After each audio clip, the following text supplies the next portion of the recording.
Hello everyone, and welcome back down here to the Gamer's Den with me, your host, Jordan, Air Master of Lore and Storyteller Extraordinaire. Today we are going to be revisiting a particular topic, and that is the action economy. Now, what is the action economy? Well, I covered this a little bit before in a previous video, but here's the kicker. Recently it has come to my attention that the audio for that video is basically dead, and I went back and gave it a listen, and yeah, I need to re-record that crap like now. So here we are.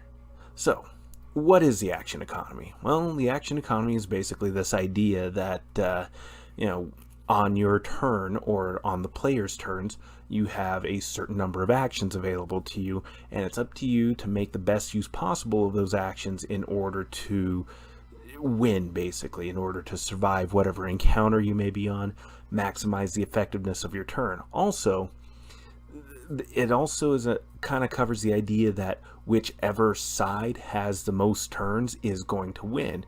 The only time this is really upset is well, at least for our purposes in Dungeons & Dragons, Pathfinder, Shadowrun, all these different kinds of games, is if one side's numbers and bonuses are much larger, so they have such a wider degree of bonuses and abilities that it just overwhelmingly skews things in their favor, despite the other side having a ton of turns. A stark example of this would be a level 15 wizard striding into a camp of 30 goblins.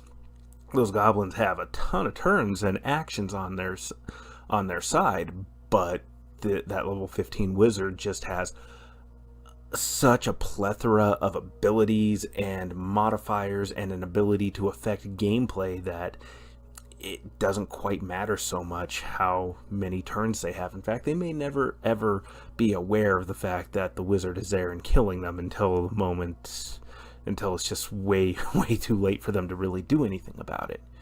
So that's basically the idea and gist of it, and really you want to try to make the best use possible out of your turns, and there are ways for you to affect the gameplay mechanically so as to get more mileage out of your actions.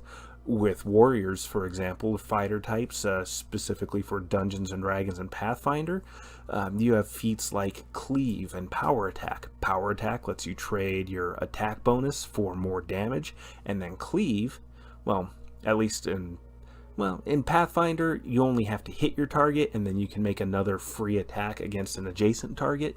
And earlier Dungeons & Dragons editions, you had to drop your target to 0 hit points or less in order to go on to make an extra attack. But the point being, for one attack, which is typically an action, or you are getting another attack out of the deal.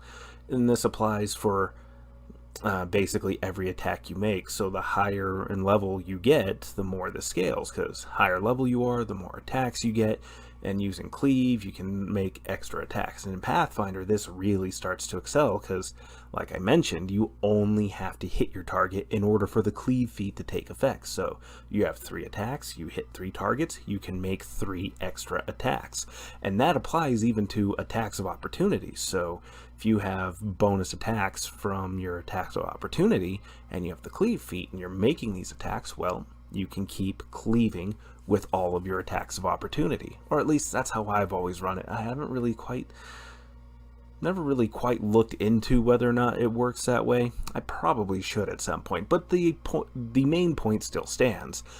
Cleave lets a fighter get more attacks out of their regular attacks, and that maximizes the effectiveness of that action of making those attacks and making all-out attack potential. And the more damage they deal, the more enemies they put down, the fewer turns the other side will have, the fewer turns all the NPCs will have.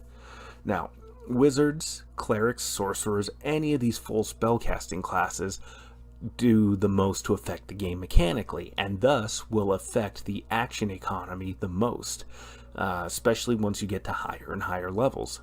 Wizards and sorcerers can start throwing down things like haste spells on their allies, which give their allies extra movement, a little bit more defense and attack, and an extra action. So when their turns roll around, they can throw out more attacks or move to get into better position, and then, further affect the game from there. They also have all the major spellcasting classes that I'm aware of have access to things like summon monster or some kind of summoning spell where they can bring in allied creatures to help with the fighting. Now, not all these creatures are going to be incredibly effective in combat, but it's still extra turns, and not only the extra turns that go in for the player's side, but not only that, the other way in which these spells affect the game mechanically is that they can be placed on the board, so they can be thrown down into flanking positions, which provide more bonuses, and in particular work really well for rogue characters or any type of character that gets sneak attack damage. Sneak attack lets rogues deal extra damage if they either catch an opponent by surprise or if the opponent is flanked by somebody directly opposite from the rogue, so the rogue can start dealing all that extra damage. And not only that, but any attacks that the NPC opponents direct towards the summoned creatures is essentially a wasted attack, because it's the only characters whose health really matters are going to be the player characters. So if they're attacking all these summoned creatures, which are just going to disappear once their hit points get down to 0, that's more hit points saved for the players. And that's assuming that they hit the targets.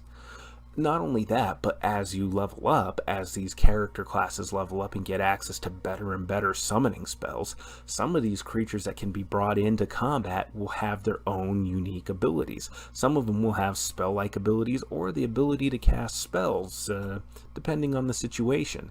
So that goes even further towards affecting gameplay and affecting the battlefield, and thus affecting the action economy overall, and really starts to tip the scales in the balance of the player characters. Now, us crafty DMs and storytellers, we can arrange all sorts of unique scenarios, and also gameplay should not just be purely about the game mechanics or about the action economy. But understanding these things can really help to build fun, interesting, and unique encounters, as well as challenging encounters. But you want to always bring in that level of roleplay and storytelling elements just to really grip and engage your players. So that's really what the action economy is all about right there, is what you can do to affect it, what the players can do to affect it, and in theory, calculating out which side has the best chances of winning. Also, something I definitely recommend for DMs, when you're planning out your encounters, if you're new or if you've come up with a situation you're not quite sure how it's going to work out, it helps to keep some notes on what your player's character stats are at, what equipment they have, and then maybe run a couple of encounters just at home. Just run it once or twice and see how it plays out. See how the combat encounter you have envisioned kind of goes about.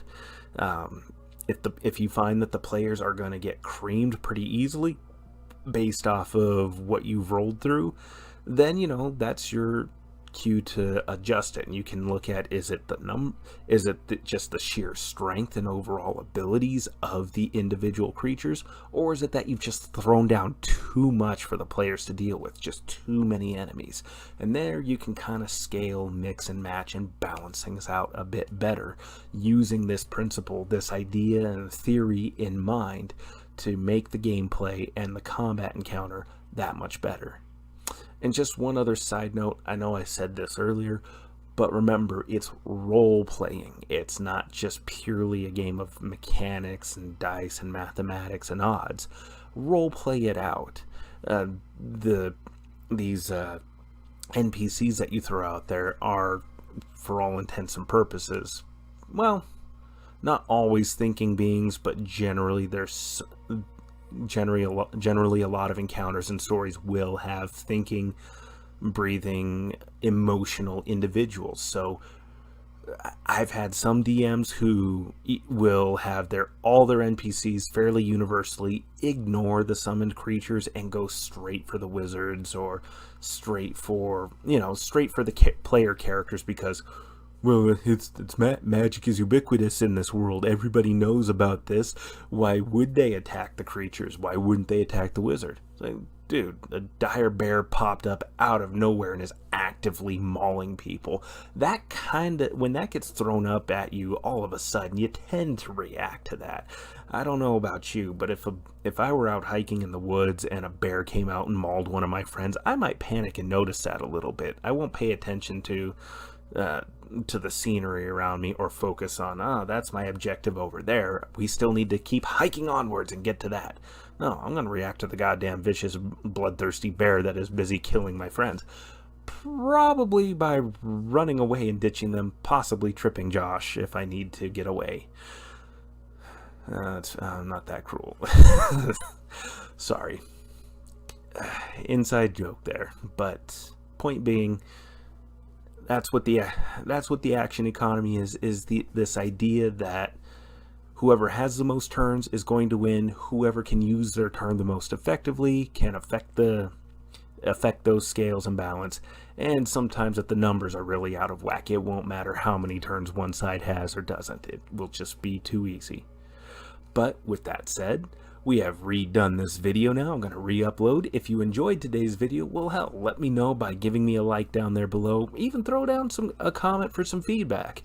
Even if you didn't like it, still, let me know what you didn't like. What can I do to improve to bring you better content and make things better all the way around here at the Gamer's Den? With that said, I've been your host, Jordan, your master of lore and storyteller extraordinaire. You guys have yourselves a good night.